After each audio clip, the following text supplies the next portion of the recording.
కాకినాడ జిల్లా వేట్లపాలెం బాణాసంచా ఘటనలో ఓ కార్మికుడు అతి కష్టం మీద ప్రాణాలు దక్కించుకుని మృత్యుంజయుడిగా నిలిచాడు. మంచినీళ్లు తాగడానికి లేచిన సమయంలో బాణాసంచా కేంద్రంలోని ఓ షెడ్లో విస్ఫోటనం జరిగింది. క్షణాల్లో ప్రాంగణమంతా మంటలు వ్యాపించాయి. అప్పటికే 25% కాలిన గాయాలు కాగా అతి కష్టం మీద వరి పొలాల్లోకి పరిగెత్తి ప్రాణాలతో బయటపడ్డాడు. గంటకు పైగా వెతికిన స్నేహితులు ఎట్టకేలకు తనను గుర్తించి ఆసుపత్రికి తరలించారని బాధితుడు తెలిపారు. ప్రమాద సమయంలో పరిస్థితులను మా ప్రతినిధి సాయి కృష్ణ అందిస్తారు.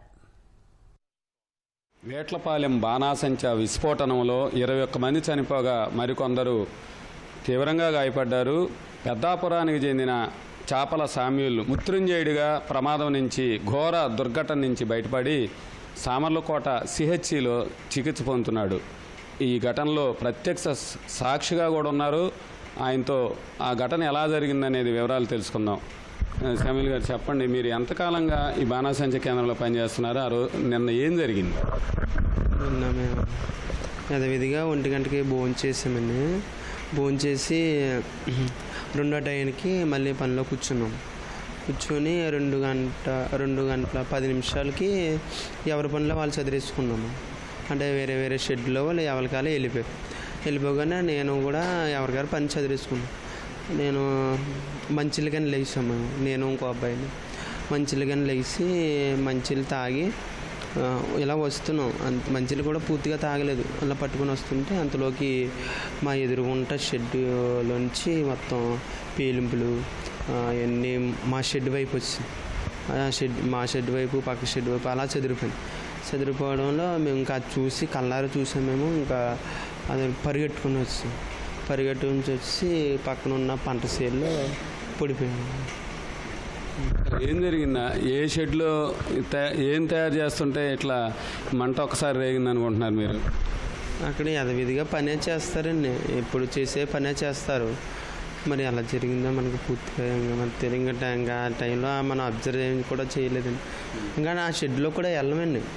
ఆ పక్క షెడ్లో కానీ ఎదురుగుంట షెడ్లో కానీ అక్కడ ఏం చేస్తున్నారో ఇప్పుడే కదండి, ఎప్పుడు ప్రతిరోజు కూడా ఎవరు ఒక షెడ్లో ఒకరు వెళ్ళరండి. ఇప్పుడు మా షెడ్ దగ్గర ఉన్నారా, మేము పొద్దున్నప్పుడు బండి మా షెడ్ ఎదురుగుంట పెట్టుకొని పని చేసుకొని మళ్ళీ తీసుకుని వెళ్ళిపోవడమే బండి. అంతేగాని పక్క వాళ్ళ షెడ్ వాళ్ళు ఏం చేస్తున్నారు ఏంటో ఎవరికి ఏం చెప్పరండి. మేము అడగమండి, మేము వెళ్ళమండి ఆ షెడ్. మరి అక్కడ ఏం జరిగిందో మనకి ఏం తెలియదండి పూర్తిగా. ఇంకా మంటలు రావడంలో మేము నిలబడి ఉండడం వల్ల ఏమైందంటే పరిగెట్టుకుంటే పంట చేలోకి వస్తుంది.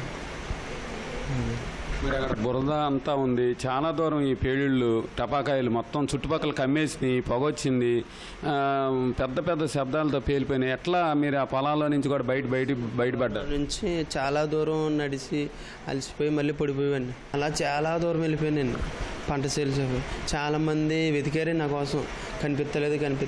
గంట సేపు దాకా వెతికారు. అయినా నేను మళ్ళీ పడిపోయి ఆ చేలు ఉండిపోయినాను.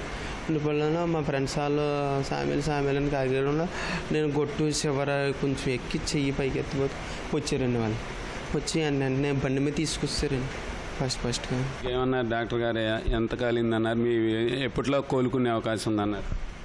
25% కాలిందన్నారండి. ఇన్ని ఎక్స్రే స్కానింగ్ అన్నీ తీశారండి.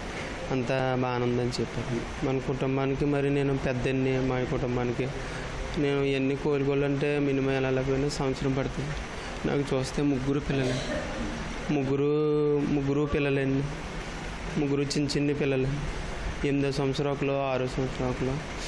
ఇప్పుడే రీసెంట్గా ఒక అబ్బాయి పుట్టాడండి, 6వ నెలండి.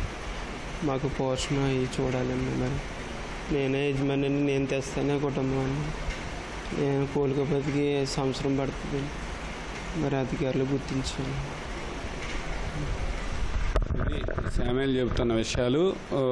ఒక్కసారిగా మంచినీళ్ళు తాగే సమయంలో పైకి లేసినప్పుడు మంటలు ఎగిసిపడ్డాయి. ఆ ప్రమాదంలో ఒక్కసారిగా చూస్తాను వరి పొలాల్లో పరిగెత్తుకుంటూ పడిపోయి అలాగే ప్రాణాలైతే దక్కించుకున్నానని చెప్తున్నారు. తన కుటుంబానికి పోషణకు తన పని చేస్తేనే ఆధారం అని చెప్తున్నారు. ప్రభుత్వం కూడా ఆదుకోవాలని సామేల్ చెప్తున్నారు.